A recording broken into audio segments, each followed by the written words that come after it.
असां वटि जीअं साईं ज़मीननि ते हारी मानियूं मायूं खणी ईंदियूं आहिनि, हिते अंग्रेज़नि जूं गाॾियुनि ते लैंड क्रूज़रनि ते खणी आयूं आहिनि साईं। हे ॾिसो साईं, दाणो तयारु थी वियो आहे, फल तयारु थी वियो आहे, मुंहुं अलॻि दाणो अलॻि। हीअ आहे साईं उहा जादूगरी वारी मशीन अथव जेका करे थी पई। नई आहे तक़रीबन 7-7.5 लख डॉलर, ॿुधो आहे, करोड़। हे साईं गुंदी भरिजी वई अथसि मथां, हाणे बसि अचे ट्रैक्टर या ट्राली त इन में इहो अन्न विझूं बसि साईं। हे लाबारो शुरू आहे, ट्रालनि जो इंतज़ारु आहे। अस्सलाम वालेकुम दोस्तों, उम्मीद आहे तव्हां ठीकु ठाक ख़ैरियत सां हूंदव। साईं तव्हांखे अॼु सोयाबीन जी लाबारो ॾेखारियो, तव्हांखे मकई जो लाबारो ॾेखारियो, सोयाबीन जो फसल ॾेखारियो, हाणे वरी हले थो पियो साईं लाबारो सोयाबीन जो फरियूं जे। दोस्तों जीअं त तव्हांखे ख़बर आहे, अॼुकल्ह असां कैंसस मिज़ूरी स्टेट में आया आहियूं ऐं हिते काफ़ी एग्रीकल्चरल स्टेट आहे, त मां चयो थोरो दोस्तनि खे ड्रोन शॉट बि ॾेखारींदो हलां। होपफुली तव्हां ॿुधायो तव्हांखे कीअं था वीडियो लॻनि, कमेंट करे ॿुधायो, वीडियो खे शेयर करे ॿुधायो। शेयर ज़रूरु कजो बाबा, शेयर खां बग़ैर ज़िंदगी अधूरी आहे।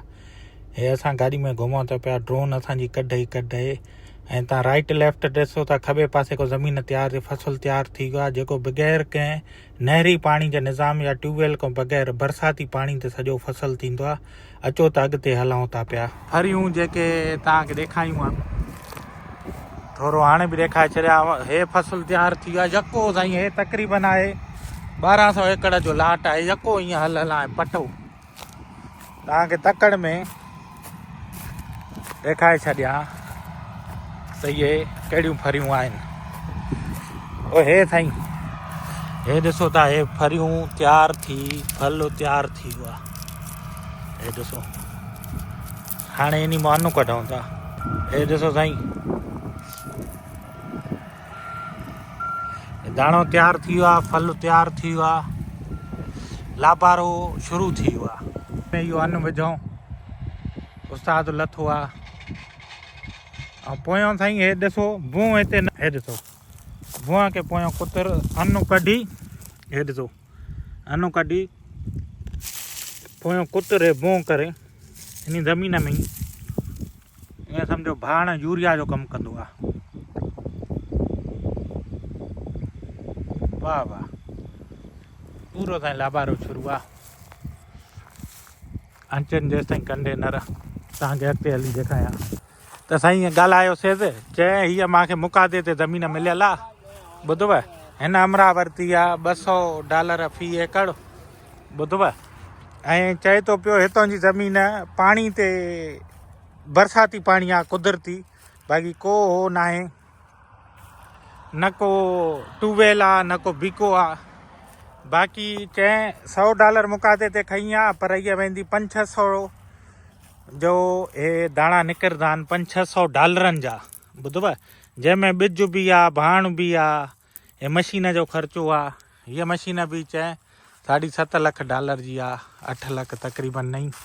ऐं ॾिसो हे साईं पूरो चए थो हाणे भरिजी वियो आहे, मुंहिंजी मथे गुंदी भरिजी वई आहे। ऐं पोयों जेको हे गाह चूरो कंदो वञे, त हे मशीन अथव साईं, पोयों कुतर कंदी। असां वटि त हे भों थी वेंदो आहे, पर हे कुतर करे पोयों सटी थी वञे। हाणे इंतज़ारु थो करे त अचे त लोड भरियां, मां उन ट्राले में उठ लाहियां, वरी पोइ लाबारो शुरू कयां। So how much is the price for this machine? That one, new or used? This one. Suppose this one, how much is the price? It's probably worth $100 for the combine and $70 for the header. Oh, okay. The header's pretty new. The combine's 12 years old. Okay. So, but if you used to buy that new, it's probably $600 and then $100 for the header. Oh, So 700. 700 there. 700. Okay, thank you Joe. Have a good day. साईं इहो अथव मुकादे ते ज़मीन खईंदा, इहा चए 1200 एकड़, ॿुधव, माई आई अथसि मानी खणी। असां वटि जीअं साईं ज़मीननि ते हारी मानियूं मायूं खणी ईंदियूं आहिनि, हिते अंग्रेज़नि जूं गाॾियुनि ते लैंड क्रूज़रनि ते खणी आयूं आहिनि साईं। हे पूरो मथे अन्न भरिजी वियो अथसि, त चए थो हे महांगो आहे, हे नओं अथसि, हे जेको मशीन हे कुतरे करे थी पई न छिके थी हेॾे सॼो रूटावेटर वांगुरु छिके अंदरि चूरो करे थी असल कमु आहे अंदरि जेको दाणो अलॻि थो करे ऐं बों अलॻि हे ॾिसो